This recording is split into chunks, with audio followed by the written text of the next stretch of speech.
Anwar effect കൊണ്ട് Marxist party പൊളയുകയാണ്. അതാണിപ്പോൾ നമ്മൾ കണ്ടുകൊണ്ടിരിക്കുന്നത്. ഇടതുപക്ഷ ജനാധിപത്യ മുന്നണിയിൽ നിന്ന് പ്രത്യേകിച്ച് CPM-നകത്ത് അവരുടെ പാർലമെൻ്ററി പാർട്ടിയിലെ പ്രമുഖനായ ഒരു വ്യക്തി ഉന്നയിച്ചിരിക്കുന്ന വളരെ പ്രബലമായ ചോദ്യങ്ങളുണ്ട്. ആ ചോദ്യം കുറേ കാലമായി ജനങ്ങൾ ചോദിച്ചുകൊണ്ടിരിക്കുന്നതാണ്. ഇപ്പോൾ ശ്രീ അൻവർ ചോദ്യം ചോദിക്കുക മാത്രമല്ല, അതിനൊരു പരിഹാരം കൂടി അദ്ദേഹം നിർദ്ദേശിക്കുന്നുണ്ട്. സിറ്റിംഗ് ജഡ്ജിയെ കൊണ്ട് അന്വേഷിപ്പിക്കണം. അപ്പോൾ അദ്ദേഹം പറയുന്നത് കറക്റ്റാണ് എന്നുള്ളതിൻ്റെ ഏറ്റവും വലിയ തെളിവ് സിറ്റിംഗ് ജഡ്ജിയെ കൊണ്ട് അന്വേഷിപ്പിക്കണമെന്നുള്ളതാണ്. കാരണം നിഷ്പക്ഷമായ ഒരു സ്ഥലത്ത് അദ്ദേഹത്തിന് പരാതി പറയാനുള്ളൊരു സാധ്യത കിട്ടണം. അതുകൊണ്ട് തന്നെയാണ് സിറ്റിംഗ് ജഡ്ജിയെ കൊണ്ട് അന്വേഷിപ്പിക്കണം എന്ന് പറഞ്ഞത്.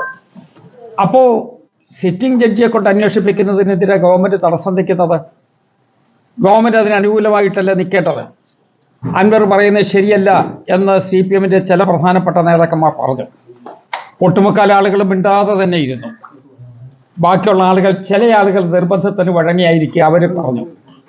പക്ഷേ ഒരു അന്വേഷണം നടത്തുന്നതിന് ഇവരെന്തിനെ എതിർക്കുന്നത്?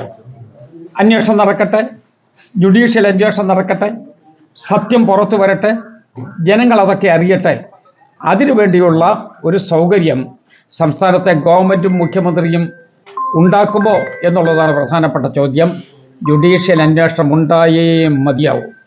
ഇപ്പോൾ ഇത് മറ്റു രൂപത്തിൽ ചർച്ച ചെയ്ത് അൻവറിനെ തമസ്കരിക്കുന്നതിന് വേണ്ടി ചില ശ്രമങ്ങൾ നടക്കും. ഇപ്പോൾ സൈബർ കടുന്നലുകൾ ഇറങ്ങി അൻവറിൻ്റെ ദേഹത്ത് കുത്താൻ തുടങ്ങിയിട്ടുണ്ട്.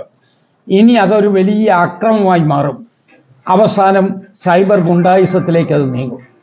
അതല്ല, സത്യം പറയുന്നവരെ എല്ലാവരെയും ഇങ്ങനെ അവമാനിച്ചും അവഹേളിച്ചും ദേഹോപദ്രവം ചെയ്തും സൈബർ ആക്രമണം നടത്തി ഇല്ലാതാക്കി കേരള സംസ്ഥാനത്ത് മുന്നോട്ട് പോകാൻ പറ്റുമോ?